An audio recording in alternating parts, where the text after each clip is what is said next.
Have you ever thought about changing your baby's eye color? Or maybe giving them curlier hair? So, in recent years, devices such as Amazon Alexa and Google Assistant have made our lives easier. Or even thinking about the chance of getting rid of a future disease. It may be possible with genetic engineering. And even turn on and off our lights. But they've also made it easier for hackers as well. Follow me to find out how.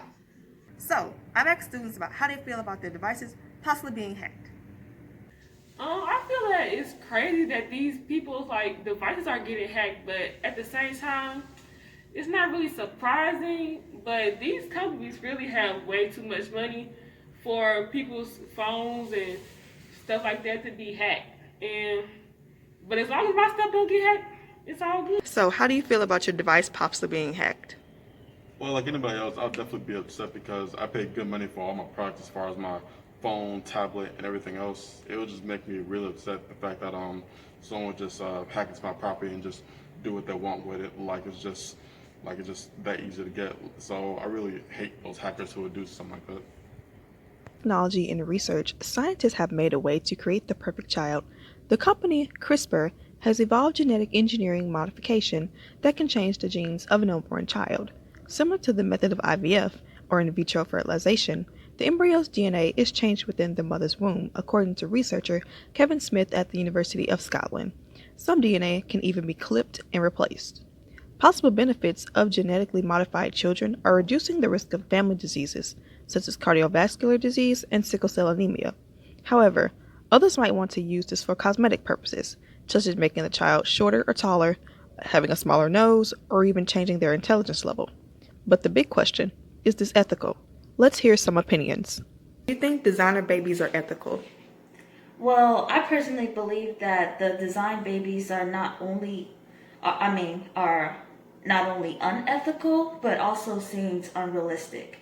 And the reason why I feel this way is because I believe that the birth in human life comes at a natural order from beginning to end.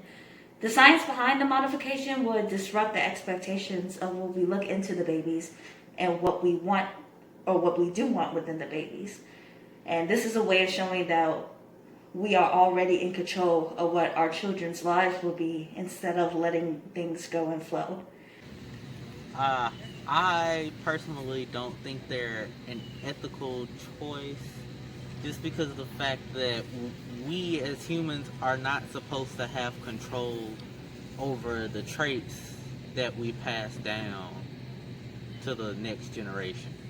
What they're trying to do is dictate which traits the children come up with, and just like with breeding other animals to get specific trait, that causes problems that aren't natural. And I think ethically we're not supposed to be able to change things on the genetic scale like this, but it also can possibly cause health risks for the child when it's born. Society could largely be opposed to genetically modified humans, but within the next 3 years, it's highly likely that the next child you see could be modified. Is this the possibility of a future without diseases for the next generation? Or has humanity gone too far by playing God? This has been Dr. Gordon reporting for Dogus 30.